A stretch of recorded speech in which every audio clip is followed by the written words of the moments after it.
정년이가 목이 부러진 이후에 고향을 찾아가 다시 생선을 파는 모습으로 비춰졌습니다. 그런데 정년이는 여전히 국국에 대해 미련을 버리지 못한 모습을 보여주었죠. 정년이는 국국단에 나오면서도 자신이 맡았던 역할의 대본을 챙겨가지고 나온 모습은 여전히 자신이 국국단으로 다시 돌아갈 것임을 암시해준 복선이었습니다. 결말부터 말씀드리자면 원작에서 정년이는 목소리를 되찾지 못합니다. 하지만 정년이만의 스타일로 자신의 국국을 연기하면서 결국 자신의 약점을 강점으로 만들어버릴 것 같은데요. 그런데 원작과 매우 흡사하지만 아주 조금은 원작과 다른 모습을 띠기에 오늘 이야기를 준비했습니다. 정년이가 목소리를 찾는 방법에 대한 재미있는 이야기를 준비했으니 끝까지 시청해 주시기 바랍니다. 최초에 소리를 한다고 하던 정년이를 끔찍하게도 말리던 정년의 엄마는 자신이 겪었던 일을 정년이도 겪을 것을 알기에 계속 정년이의 꿈을 말렸던 것이었습니다. 과거에 자신의 목이 부러진 것은 결국 자신의 고집 때문에 생긴 것이었고 자신과 똑 닮은 정년이가 언젠가 같은 이유로 목이 부러질 것임을 알기에 그렇게 말렸던 것이었죠. 하지만 결국 정년이는 소리를 내지 못하게 되었고 자신의 고향을 찾아 다시 돌아왔죠. 한편 옥경이는 영서에게 자신과 함께 국단을 나가자고 제안을 했습니다. 그런데 지금까지 옥경이만 바라보며 달렸던 영서는 옥경이의 말에 벙찐 모습을 보여주었는데요. 자신이 그토록 꿈꾸었던 사람과 가까워졌다고 생각했는데 갑자기 국단을 나갈 것처럼 이야기하는 옥경이의 말에 당연히 충격을 받을 수밖에 없었죠. 옥경이는 아마도 자신의 뒤를 이어줄 사람이 있는지 확인하고 싶어 했기에 영서에게 국단을 같이 나가자며 제안을 한 것 같아 보이는데요. 자신은 이미 국단을 나갈 것을 결정한 상황이지만 자신처럼 국국을 사랑하고 자신의 뒤를 이을 사람이 없었기에 영서에게 맡겨도 될 만한지 확인하기 위해 그와 같은 말을 던졌을 것 같아 보이죠. 이미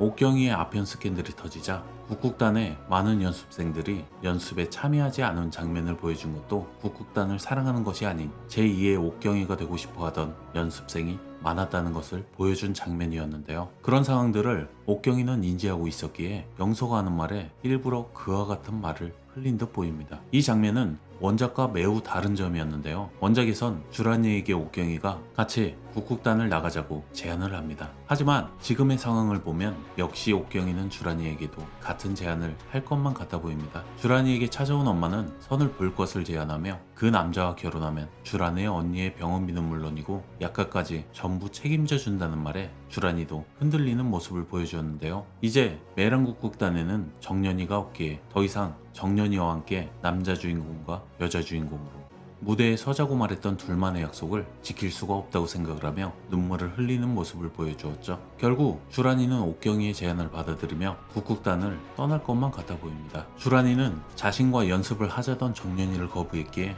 결국 자신 때문에 정년이가 목소리를 잃게 된 것이라 생각하며 정년이에게 죄책감을 느끼며 자신의 집안 사정도 겹쳤기에 결국 국국을 그만둘 듯 보이죠. 옥경이도 국국을 그만두려 하는 이유는 자신을 뛰어넘는 누군가가 나와서 짜릿하고 소름 끼쳤다 말하며 이런 느낌 태어나서 처음이라고 말한 것을 보면 정년이는 그 누가 보더라도 명창이었습니다. 오디션을 보던 그날 정년이의 목소리를 들었던 사람들은 전부 다 인정할 정도로 말이죠. 하지만 자신의 자리를 내어주어도 될 만한 사람이 정년이밖에 없었는데 그런 사람이 사라졌으니 더 이상 국국의 미래는 불확실하다고 판단한 것 같은데요. 또 다른 누군가가 나타나겠지만 이미 자신의 연기에 대해 피로감을 느끼던 상황이었기에 정년이의 부재는 옥경이에게도 너무나 크게 다가왔을 듯 보입니다. 그런데 여기서 중요한 것은 정년이에게 단장과 영서가 찾아가는 예고편의 장면이었죠. 정년이에게 그 둘이 찾아간 것은 아마도 옥경이가 단장에게 자신의 결정을 말했기에 찾아간 것은 아닐까란 생각이 듭니다. 옥경이는 항상 똑같은 배역을 하는 자신의 모습에 지루해진 상황이었고 이제 해랑이도 이번 공연이 끝난 후엔